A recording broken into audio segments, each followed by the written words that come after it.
अस्सलामु अलैकुम वरहमतुल्लाहि वबरकातुहू। सूरतुल आले इमरान पारा नंबर 4 आयत नंबर 165 और 166 की तफसीर और लफ्ज़ी तर्जुमा इंशाअल्लाह ताला।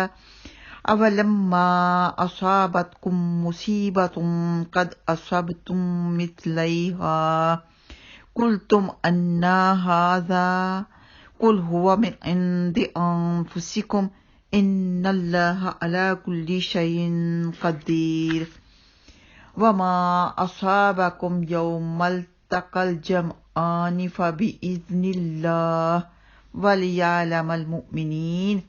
अब और क्या, यहाँ पर अलिफ ज़बर आ जो है यानी हमजा ज़बर है जो, उसके बाद अगर वाव या फा हो तो उसमें भला क्या का मफ़हूम होता है। तो आप भला क्या भी कह सकते हैं और क्या भी कह सकते हैं। लम्मा जब, असाबतकुम वाक़ई हुई तुम पर या पहुंची तुमको, मुसीबतुन एक मुसीबत, कद यकीनन तहकीक, असब तुम पहुंचा चुके हो उन्हें, मिस्लैहा उससे दुगनी, कुल तुमने कहा, अन्ना कहां से, हाजा ये है, कुल आप कहते हैं नबी पाक सल्लल्लाहु अलैहि वसल्लम आप फरमा दें, हुआ वो, मिन से, इंदे अनफुसिकुम तुम्हारे ही नफ्सों की तरफ से है। इंदे मतलब तरफ से, अनफुसिकुम तुम्हारी ही नफ्सों।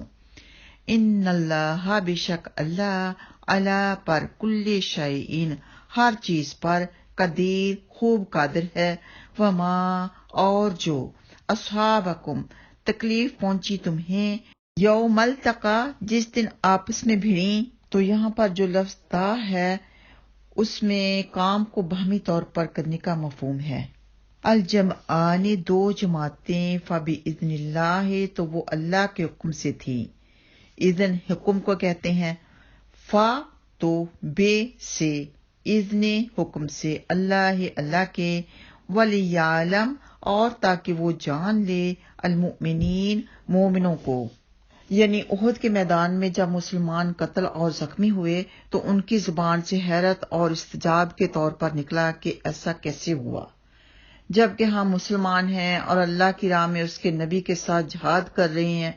तो अल्लाह ने अपने रसूल से कहा कि आप उन्हें जवाब दें कि ये तुम्हारे अमाल ही का नतीजा, तुमने अपने नबी की मुखालफत की तो ये दीन देखना पड़ा, इसलिए कि अल्लाह का वादा तो अतात और साबित कदमी के साथ मशरूत था।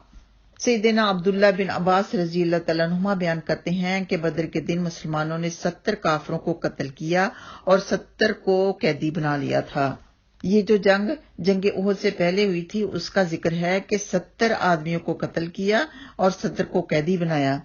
और उहद के दिन उसके बारे में सुनिए कि सैयदना अनस रजी अल्लाह तआला अन्हु बयान करते हैं कि उहद के दिन 70 मुसलमान शहीद हुए। ये बुखारी में मौजूद है। लेकिन यहाँ पर भी हार में एक हिकमत थी। हार तो थी नाफरमानी की वजह से, गलती की वजह से, लेकिन इसमें भी एक हिकमत थी कि एक तो मुसलमानों ने शहादत का दर्जा पाना था और इसके अलावा मुसलमानों को यह भी दिखाना था कि तुम्हारी गलती की वजह से, लीडर की, नबी की नाफरमानी की वजह से, उसके इताअत ना करने की वजह से तुम्हारी हार है। तो क़यामत तक के लिए सब मुसलमानों के लिए लेसन है कि अपने लीडर का हुक्म जरूर मानना है। तो आगे अल्लाह फरमाते हैं कि जो मुसीबत तुम्हें उस दिन पहुंची जब दो जमातें भिड़ी तो वो अल्लाह के हुक्म से थी और ताकि वो ईमान वालों को जान ले। वहां पर कुछ सहाबा कराम ही थे जो साबिते कदम रहे। तो अल्लाह सुब्हानहू तआला ने ईमान वालों को भी जानना था कि कौन ईमान वाले हैं, कौन यहाँ पर आकर डगमगा जाते हैं। यानी तुम जो दुश्मन के सामने से भाग उठे और उसने तुम में से एक जमात को शहीद कर दिया और कुछ लोगों को जख्मी कर दिया, तो ये सब कुछ अल्लाह की कज़ा और कदर और उसकी हिकमत के मुताबिक था। उसकी तरफ इशारा नबी पाक सल्लल्लाहु अलैहि वसल्लम को ख्वाब में पहले ही कर दिया गया था। सैयदना अबू मूसा अशरी रजी अल्लाह तआला अन्हुमा बयान करते हैं कि रसूलुल्लाह सल्लल्लाहु अलैहि वसल्लम ने फरमाया, मैंने ख्वाब में देखा कि मैंने तलवार को हिलाया तो उसका अगला हिस्सा टूट गया। उसकी ताबीर इस नुकसान की सूरत में जाहिर हुई जो मुसलमानों को उहद में उठाना पड़ी। मैंने दोबारा इस तलवार को हिलाया तो वो पहले से भी ज्यादा शानदार बन गई। اس کی تعبیر اس طرح سامنے آئی کہ اللہ تعالیٰ نے مسلمانوں کو وقتی شکست کے بعد فتح سے نوازا اور منتشر مسلمان نئے سرے سے لڑائی کے لیے ایک جگہ جمع ہو گئے، اور میں نے خواب میں ایک گائے بھی دیکھی جو ذبح ہو رہی تھی۔ اللہ کے سارے کاموں ہی میں خیر و برکت ہوتی ہے۔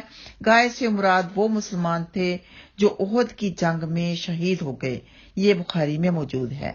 تو کیا کہنا ہے ہم نے؟ اللہ مرزقنی شہادتن فی سبیلک وجعل موتی فی بلد رسولک، آمین یا رب العالمین۔ السلام علیکم ورحمۃ اللہ وبرکاتہ۔